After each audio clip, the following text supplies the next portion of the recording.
Olha só, para início de conversa, né, a gente tem aqui vários tipos de pássaros. A gente vê que esses pássaros, eles têm semelhanças, como por exemplo, vocês vão me falar, mas também eles têm diferenças, né? Vamos ver se vocês conseguem me dizer quais são as semelhanças que vocês veem nesses pássaros, esses aqui que estão aqui. Ou seja, o que é que eles têm parecido? Eu quero que vocês falem, tá? O que é que eles têm de parecido? Ah, eles têm pena, né? E isso é Os uma três têm. semelhança. Que mais? Bico. O Ah, bico. os Aham. Entretanto, eles têm diferenças. E quais são as diferenças deles? Como é? Quais As são as diferenças? cores. As cores. Que mais? Formato O também do formato do bico. bico deles, né? Essas coisas que a evolução estuda, gente. As diferenças desses seres. Eles todos são pássaros, sim. Entretanto, eles têm diferenças. O que causa essas diferenças? É isso que a evolução vem tentar explicar, tá? Vamos lá. Assim, aqui eu coloquei os objetivos da nossa aula. Tá? Eu coloquei aqui em três. O primeiro, a gente vai ver, vai compreender o que é variabilidade genética, né? E qual é a sua importância para os indivíduos. Depois, a gente vai aplicar os conhecimentos que nós obtivemos sobre variabilidade genética em exemplos da seleção natural. E por fim, nós iremos conhecer como as espécies são formadas e como elas podem evoluir com o tempo. Tá? A gente vai ver tudo isso nessa aula de hoje. Olha só, gente. Nós vimos na última aula, que foi inclusive o último slide, que Darwin, apesar dele ter colocado as ideias dele lá no papel, né, e ter explicado muitas coisas que Lamarck não te conseguia explicar, chegou em um ponto que ele também não conseguia explicar certas coisas, como por exemplo, por que, né, que as espécies elas tinham características variadas, que nem a gente viu ali nos pássaros. Por que eles têm aquelas características variadas? Darwin não conseguia explicar. Outra coisa, como que essas características que cada animal tinha era passada de geração em geração. Ele também não tinha como explicar. E por quê? Porque naquela época não tinha ainda os estudos sobre genética, sobre genes, sobre cromossomos. Os estudos de Mendel ainda não tinham sido aceitos, então ele não tinha como explicar. Por isso que essa teoria não foi muito bem aceita. Entretanto, então as ideias de Darwin, as leis de Mendel e os conhecimentos sobre genes e mutações genéticas foram sintetizados, ou seja, foram unidos de uma forma inteligente e eles explicam a teoria sintética da evolução, que é a teoria que explica como que as espécies evoluem hoje. Tá? No dia que alguém aparecer com outra teoria que explique essas mesmas coisas aqui, que seja de uma forma mais abrangente, né? Aí essa teoria sintética da evolução vai deixar de ser atual, mas agora, né, a gente só tem ela. Tá? Quem foi que fez essa síntese, né? Foram esses caras aqui, ó. Teve várias contribuições, mas esses caras, eles se destacaram. Esse daqui, gente, da foto preto e branco, ele morreu em 2005. Esse cara aqui era um professor, um biólogo. Ou seja, é muito recente, entendeu? 2005 é bem aí para a história, muito pouco tempo. Então, é muito recente a teoria sintética da evolução. E ela explica o quê? As variações que as espécies têm, né? Que foi o que o Darwin não conseguiu explicar.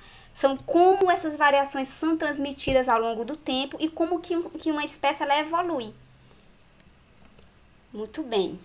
Vamos lá, vamos primeiro, nosso primeiro objetivo é saber o que é a variabilidade genética e quais são as formas que a gente tem para chegar nessa variabilidade. A primeira, gente, ela pode ser atingida por duas formas, por mutações e por reprodução sexuada. O nome de variabilidade genética já dá uma ideia do que é. Variabilidade é uma coisa que é variada, ou seja, diferente, né? E então ela é conseguida das duas formas, por mutações ou por reprodução sexuada. A gente vai ver primeiro por mutação. Quando a gente fala em mutação, a gente já pensa no super-heróis, olha aqui, ó, X-Men, né? Essa galera aqui que são os mutantes. Não sei se vocês assistem esse tipo de coisa, mas esse povo aqui são mutantes. Eles têm uns poderes especiais. Quando a gente fala de mutação, pensa nisso. Entretanto, isso não existe, gente. A mutação que a gente tem, ó, essa mosca mais triste do mundo aqui, ela é uma mosca mutante, tá? E o que é as mutações, ó? Elas são mudanças acidentais no DNA. Tá? Essas mudanças, elas são aleatórias. O que significa? Elas não são controladas. Assim, eu quero fazer um mutante, aí eu vou fazer aqui. Não é assim, elas acontecem de forma inesperada, é acidental. Aqui nós temos o DNA de uma pessoa, de um indivíduo, não é nem pessoa, é um indivíduo normal. Olha aqui, ó. Ele é composto por esses retângulos, né? E aqui a gente vê que tem uma sequência. É CTT. Isso aqui é de uma pessoa normal. Aqui é o DNA de uma pessoa mutante, ó. Uma pessoa não, um indivíduo. Então, o que a gente tem aqui? A gente vê que essa sequência, ela mudou, mas não só a sequência. Mudou também a forma desse gene aqui, ó. Ele ficou maior. O que é que fez com que esse DNA ficasse mutante? Aí a gente tem algumas possibilidades. A primeira são erros da duplicação genética. Os nossos DNAs, eles ficam se duplicando. Pode acontecer algum erro lá, em decorrência de quê? Da ação de certos vírus, eles podem prejudicar a duplicação do DNA, a radioatividade também, elementos químicos, produtos químicos que são nocivos, eles podem também mudar o DNA. Então, é mudar nesse sentido, na hora da duplicação, ele se duplicar errado. E aí, essas coisas geram os organismos mutantes, né? E os organismos mutantes, eles fazem parte da variabilidade genética. Eles são diferentes. Eles contribuem para essa diversidade dos organismos, tá? Vamos lá, olha aqui outro caso de mutações. Bactérias. A gente viu lá, acho que foi a primeira aula que a gente teve em março. A gente falou sobre reprodução assexuada, né? As bactérias, elas são seres unicelulares, ou seja, formados por uma única célula, e elas se reproduzem de forma assexuada. O que é esse tipo de reprodução? Elas não precisam de um parceiro. Não tem uma bactéria macho, a bactéria fêmea, não. Só existe bactéria e ela mesma, ela se reproduz sozinha, sem precisar trocar material genético com nenhuma outra bactéria, tá? O que acontece? Uma bactéria, ela pode também sofrer mutações. Aí vamos imaginar que essa bactéria aqui, ó, ela é mutante. Essa argola aqui, nesse círculo, é o DNA dessa bactéria. Vê que ele tem aqui uma coisa diferente. Essa bolinha verde está simbolizando que essa bactéria é mutante. O que vai acontecer? Ela vai se reproduzir. A primeira coisa que ela faz é duplicar, né, ou replicar, a gente pode dizer assim também, o DNA. Se o DNA dela é mutante, a cópia desse DNA, desse outro DNA, vai ser mutante também. Então, ela duplica e depois ela se separa, formando assim duas bactérias com a mesma mutação dela. Tá? A gente tem que lembrar que nesse tipo de reprodução, as bactérias filhas, elas são exatamente idênticas às bactérias mães. E isso é um problema, gente. Seríssimo. Por quê? Porque as bactérias, elas podem se tornar resistentes a antibióticos. Os antibióticos, eles são remédios, né, medicamentos que eles matam bactérias. Tá? Eles agem contra as bactérias. Quando você está com a garganta inflamada, por exemplo, você está com alguma proliferação de bactéria na sua garganta. O que acontece? Você vai tomar um remédio. Se eu for tomar dipirona, por exemplo, dipirona é um remédio para dor de cabeça, para febre. Não vai acontecer nada com as bactérias. Elas vão continuar lá. Agora, se eu tomar um antibiótico, então, esses antibióticos sim matam bactérias. Entretanto, gente, vamos imaginar o seguinte. Aqui a gente tem, né, uma populaçãozinha de bactérias. A gente vê que tem dois grupos. As bactérias azuis, elas são bactérias normais. E as verdes, elas são bactérias mutantes. O que acontece? Quando a pessoa toma um antibiótico, o antibiótico vai matar só as bactérias azuis, ó, que são as bactérias normais, do DNA normal. As mutantes não vão nem...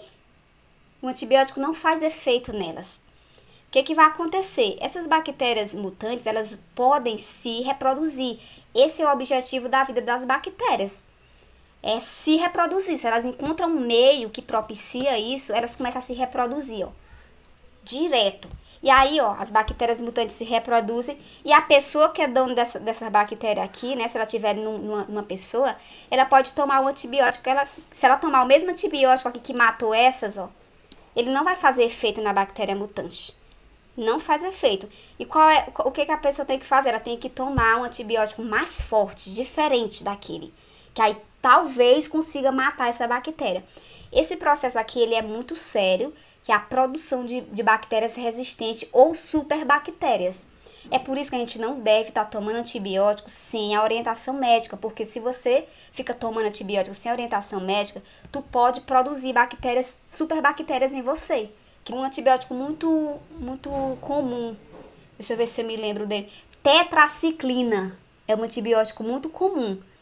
Tipo, você tá com uma coisa muito inflamada. Infecção é assim, é uma inflamação no seu corpo, provocada por bactérias. Tu toma lá a tetraciclina. Aí tu toma um dia, 2.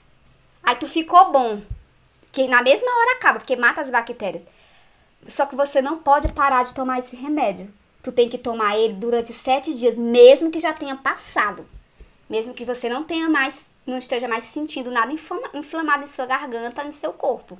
Porque se você parar de tomar, você pode produzir bactérias resistentes, tá?